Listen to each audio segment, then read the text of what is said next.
觉得6月1号就可以重新再开张了，是年轻的回忆，这是蛮多人的就是青春，特别是跟前任的部分。我爱塔布，我觉得这边很好玩。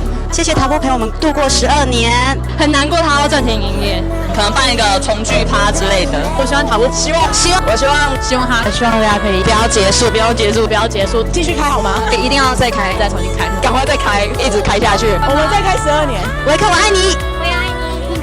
谢谢塔布在2年前，我跟我的女朋友是在塔布认识的，在这边遇到我的女朋友。我们要结婚了，可以听一下吗